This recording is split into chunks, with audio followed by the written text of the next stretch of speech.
Hello, I'm Danielle Carnes, Vice President for Innovation and Strategic Partnerships at Edmonds College. Normally, we host candidates on our campus for in-person conversations. For the second year, however, we are again getting creative about how we interact. On behalf of Edmonds College, our President, Dr. Amit Singh, and our Board of Trustees, I'm pleased to welcome you to this virtual forum.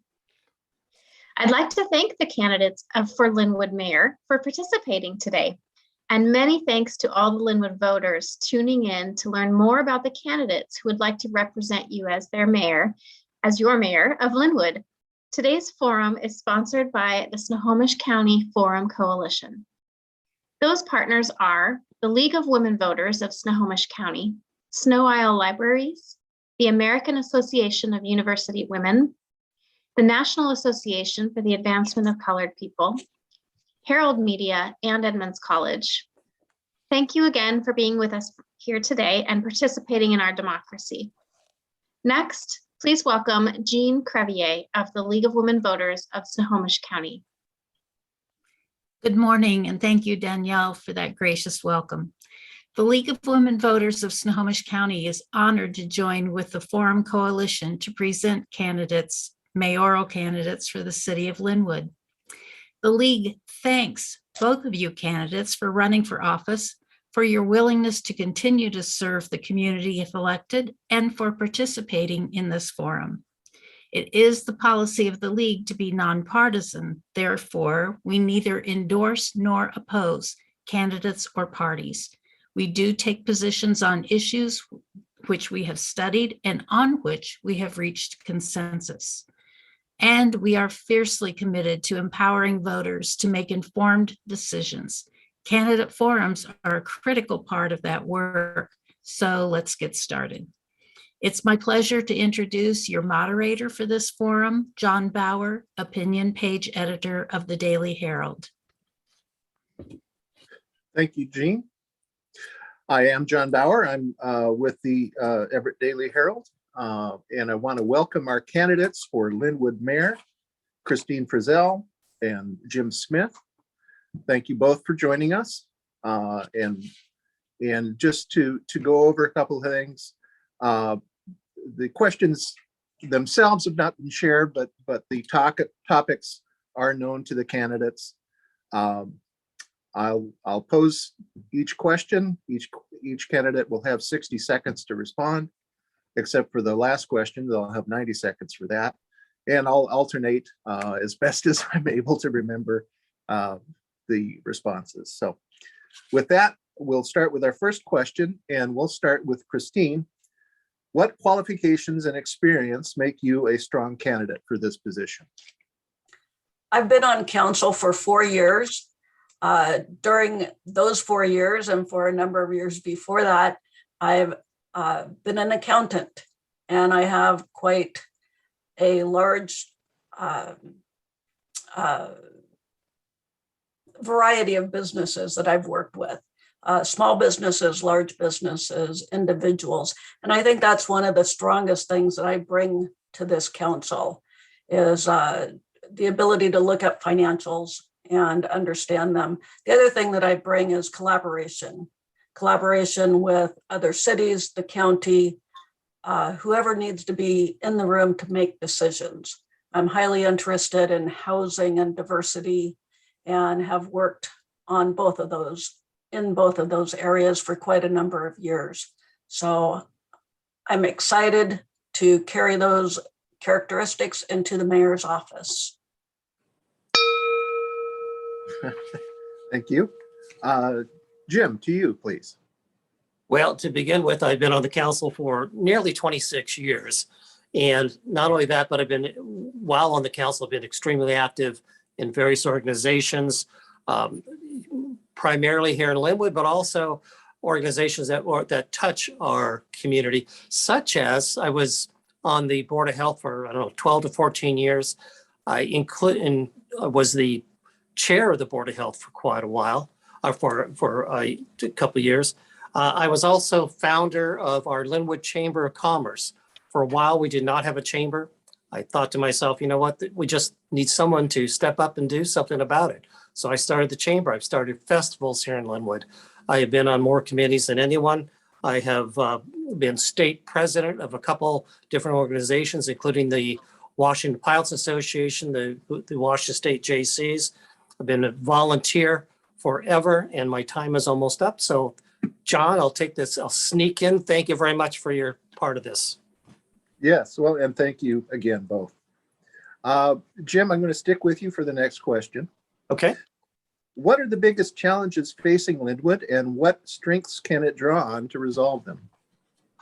Well, some of the biggest challenges that we have here, there's 5 areas, 3 in particular, 5 that we need to be focusing on.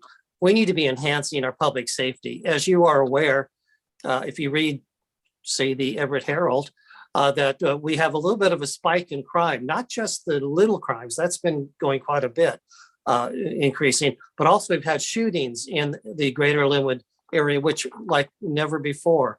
We need to be doing more to be able to keep our public safe. Public safety has to be number 1.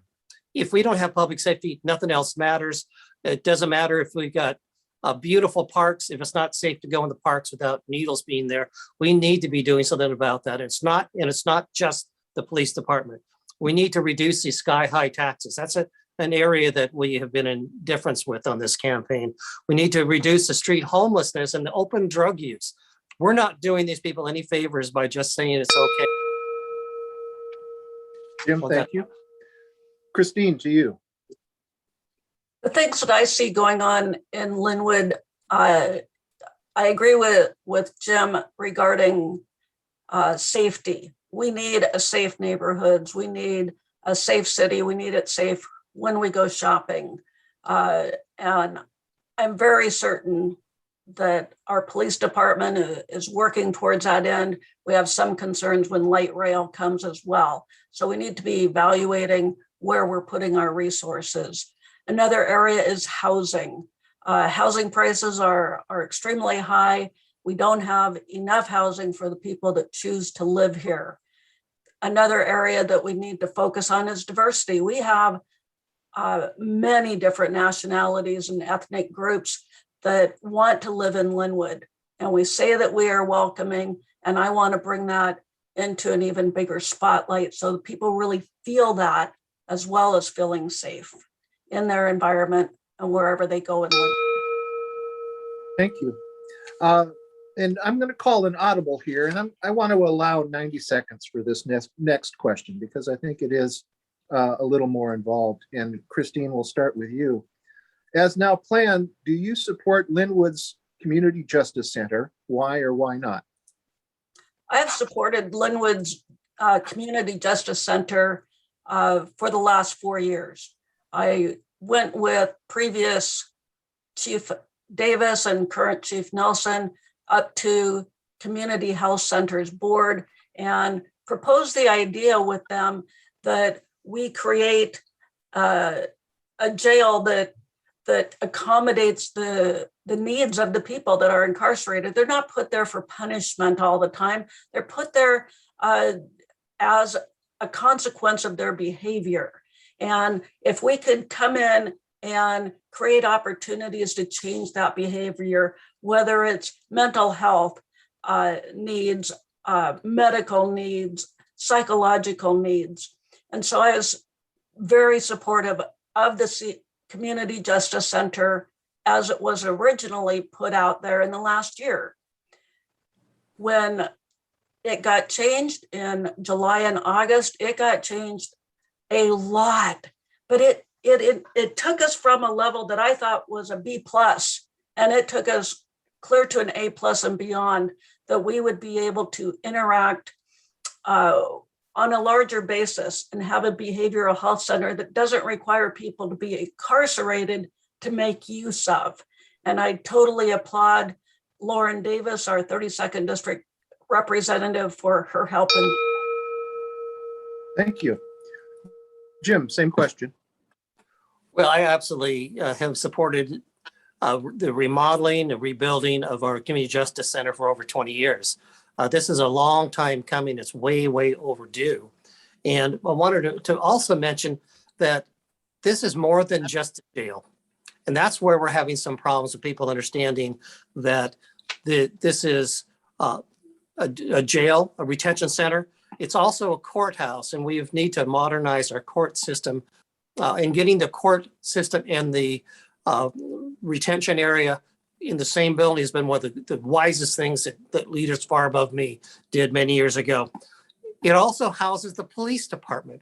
We need to be able to have housing for the police that meet today's standards, that meets the needs that we have of our police department right now.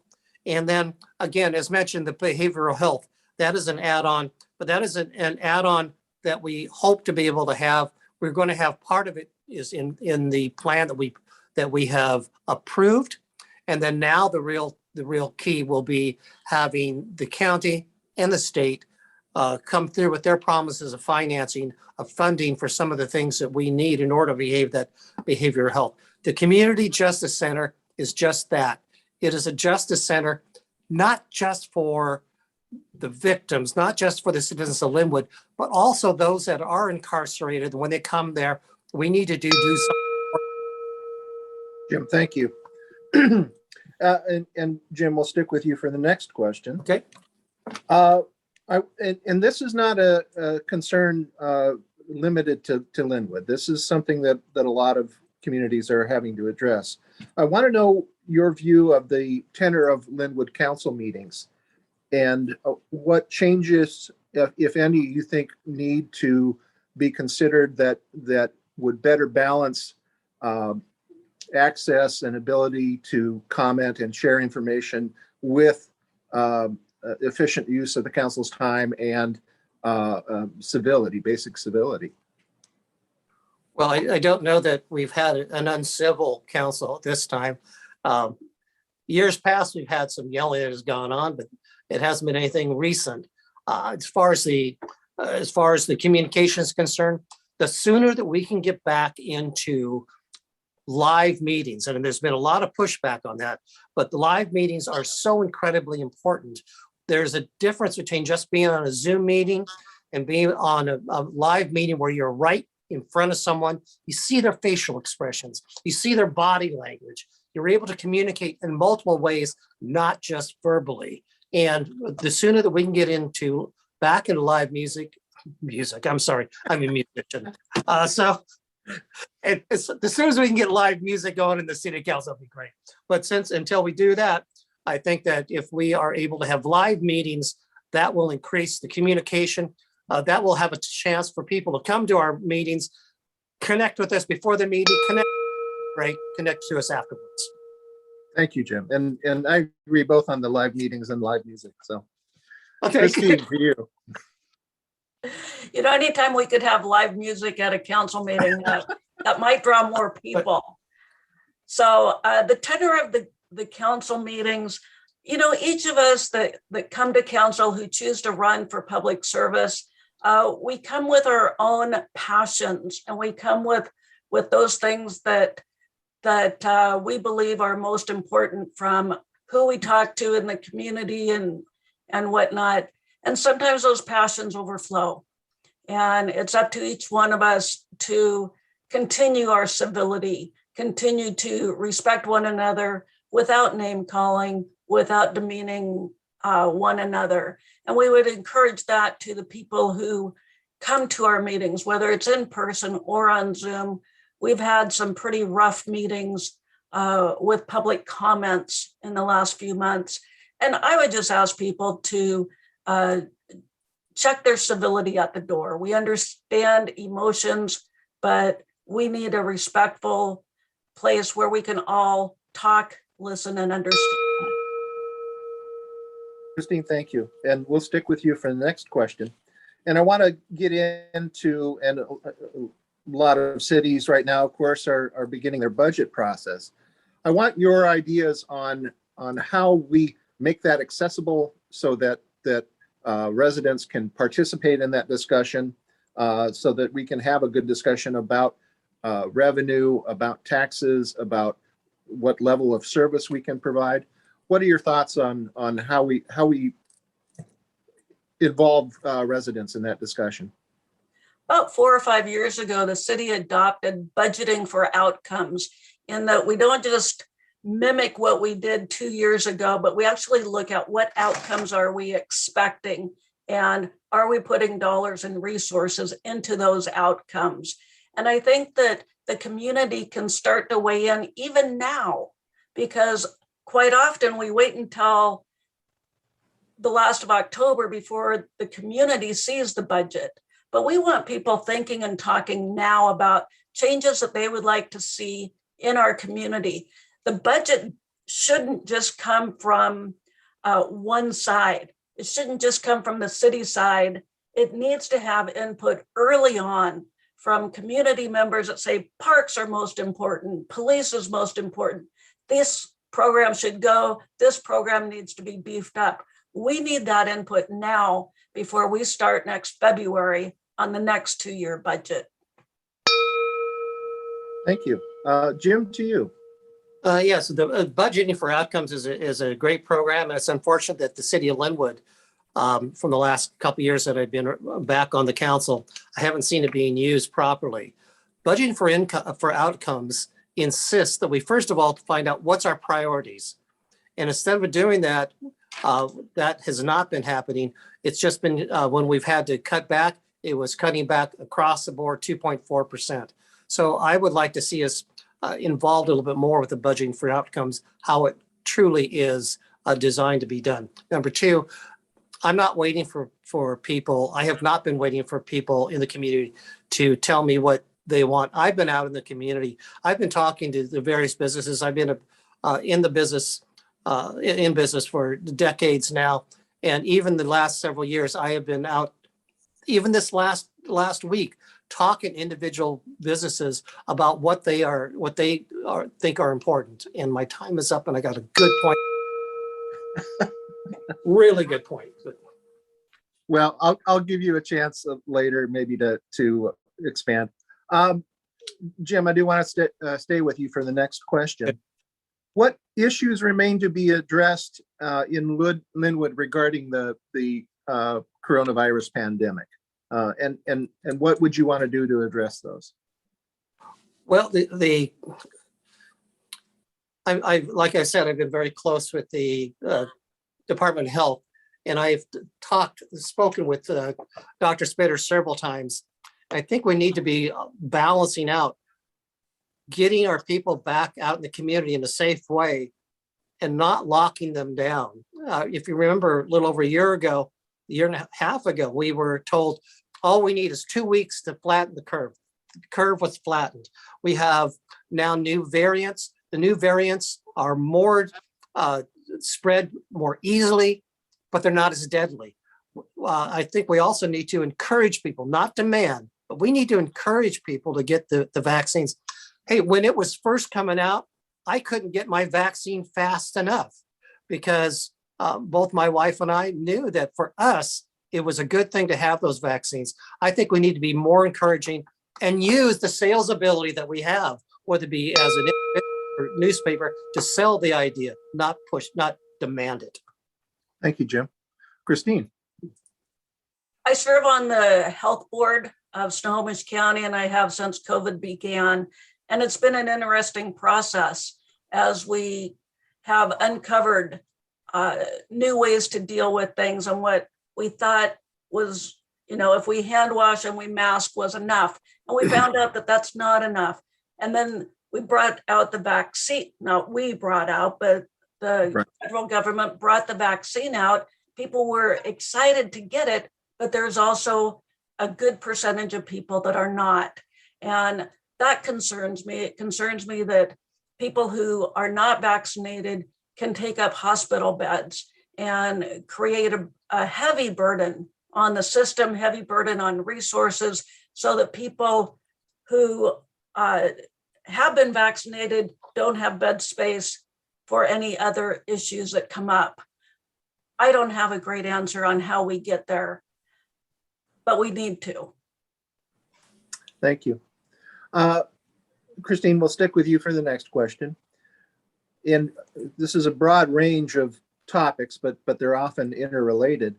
What initiatives would you support for the city to consider regarding homelessness, food insecurity, drug and alcohol abuse, and mental health issues? That is a lot of questions.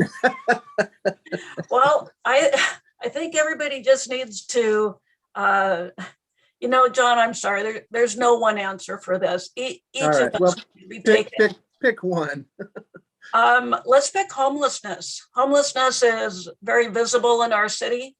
And I talked to a lot of homeless people. I just came back from visiting both the shower site and I was volunteering at Neighbors in Need. And there's no great answer. People have to want to change. And there are barriers to that. You mentioned them yourself when you talk about mental illness and drug abuse. We need people who want to change, and how we do that through both of those organizations is building respect, building rapport. And then when people are ready to make some changes in their life, we can direct them into those resources. And the resources are everything. Great, thank you. Jim, same question, and if you want to focus on one aspect, that's fine too. Well, they all run together, but I'll start with homelessness, because the street homelessness is probably our most important area to focus on.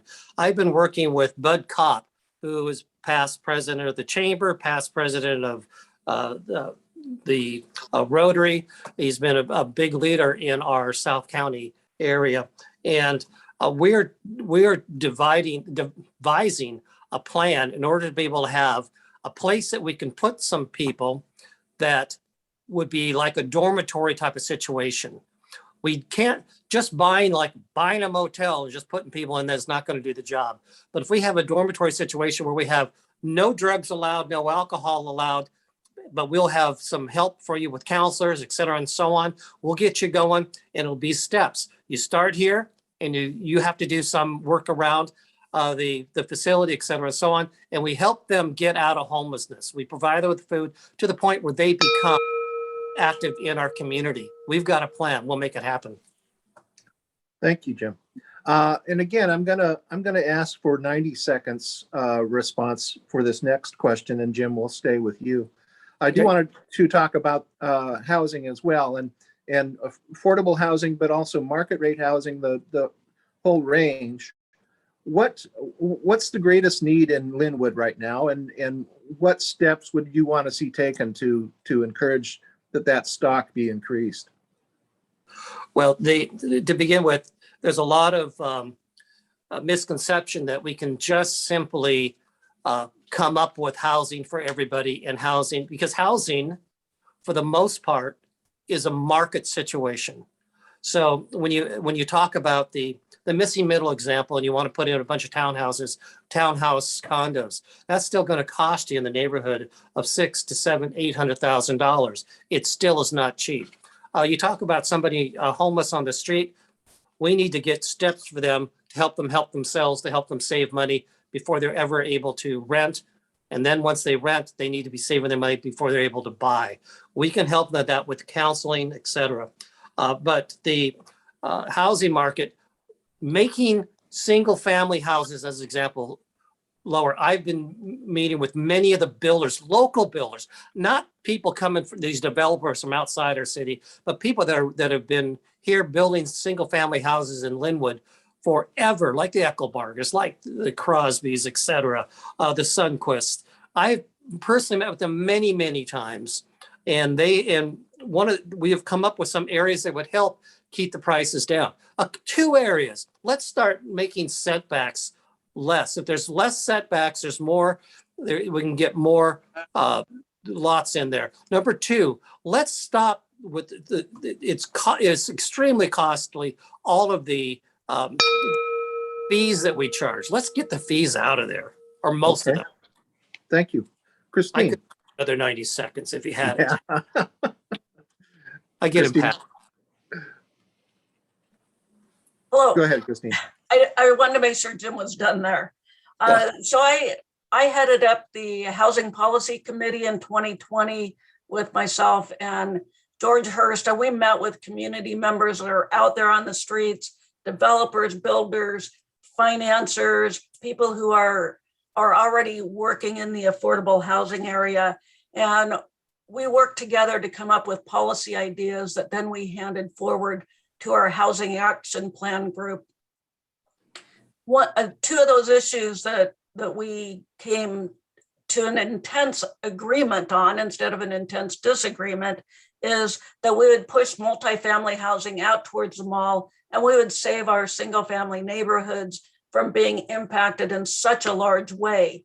But knowing that we do live, I live on a 1/4 acre lot, I'd be fine with a house coming in next to me that maybe was a duplex or a triplex, but I don't want a multifamily, much bigger than that next door to me. And as I've talked to people who live in the single family neighborhoods, they're in agreement. They say, yeah, we can give up part of our property. It's kind of big. It was great in the 50s when we bought here, but I'm okay with adding an attached dwelling unit or a detached dwelling unit. Let's make a difference. Let's make room. Other people before us made room for us. Great, thank you. And yeah, I wish we had more time for a lot of the issues. Christine, staying with you, I want to know what you see as the most pressing environmental, and we can include climate change in this, most pressing environmental issues that Lynwood faces now, and what would you propose to address them? Environmentally, I think we need to take better care of what we have. We're never going to get large plots of land again. We're very fortunate in Lynwood that we have parks, and we need to continue to maintain those parks. Right now, our Parks Department has, hundreds of thousands of dollars of deferred maintenance. People need parks. They need the ability to go someplace and be around nature. The other thing we need to do better is recycle. I go to the mall, I see a garbage can, but I don't see a recycle bin. I don't see a separate area for truly recyclable items. I think we need to get on board, not just there, but also in our city buildings, our libraries. We need to make a statement that we want to take better care. Thank you. Jim, to you, please. Well, I'm glad you got my note that I want you to talk about the environment. So thank you very much for asking the question. First of all, I'm a tree lover, not a tree hugger. I'm a tree lover, and I absolutely love the environment. Maybe it's from being here, being born here in the Seattle area, in Seattle, and then living in so many beautiful countries. For me, we need to be doing more in the recycling. I do my part in the recycling. If you come to our house, you'll see that we got a corner of recycling about every week. I've taken all of our recycling over there to the recycling area of Mount Lake Terrace. But let me talk about one other thing that I think is important. And it's these darn plastic. Our campaign has a policy of no plastic signs. We ended up with politicians that talk about they care about the environment, and then they put out a gazillion signs. In March of this year, I sent a letter out requesting that the politicians do not put out plastic signs. It went on deaf ears, and we ended up with more plastic signs I've ever seen in Lynwood. We fabric banners, and boy, I needed another 90 seconds. I wish we had that time.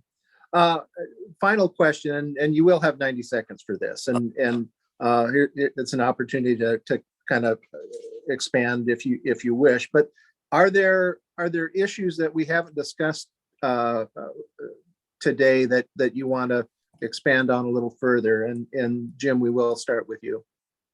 Yes, one area that I thought would have been a question, and I guess there's about 75 questions we could have had added to this thing, and that has to do with that we have embraced diversity. I often hear about how that people of color have problems, or that they're not being taken care of, and I'm seeing just the opposite in our community.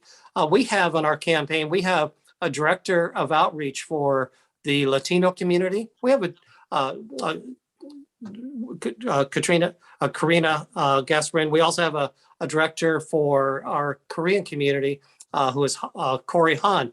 We've got 20 businesses, Korean businesses, that have endorsed our campaign. We're actually out there, and they're telling me they just want to have contact with the city. They want to have contact with those of us this leaders.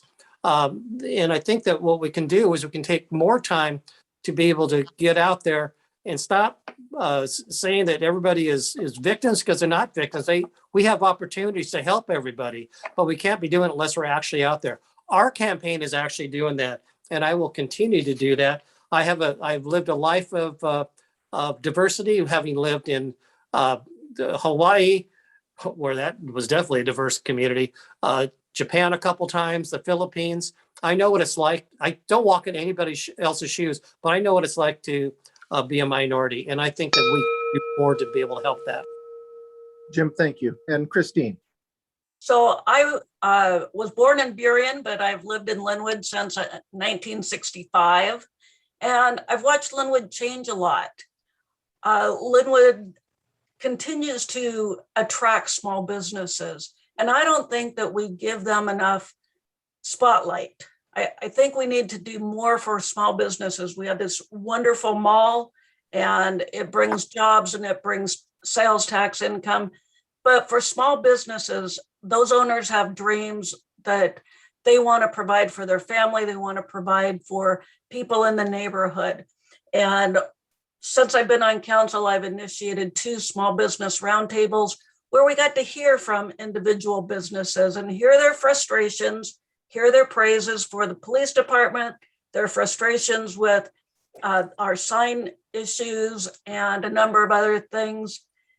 And we need to be listening more to our small businesses and creating space for them.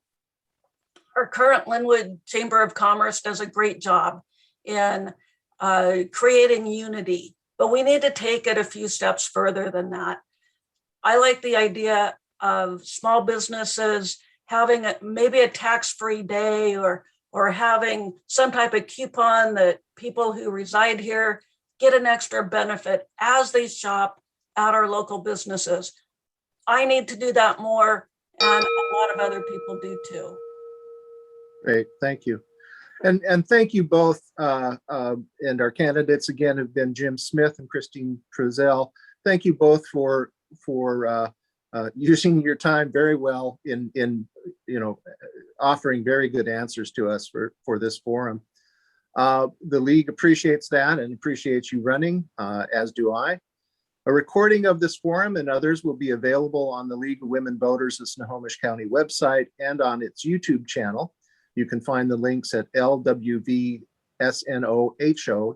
or lwvsnoho.org. We encourage you to explore additional information about these and all candidates.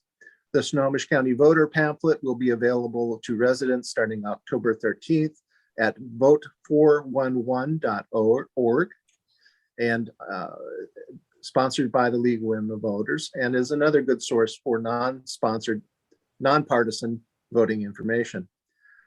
The general election ballots will be mailed out on October 14th, and election day is November 2nd. So please vote and get your ballots in early. This concludes our candidate forum. Again, thank you to both candidates, and best of luck, and thank you for joining us. Thank you, John, and the rest of you.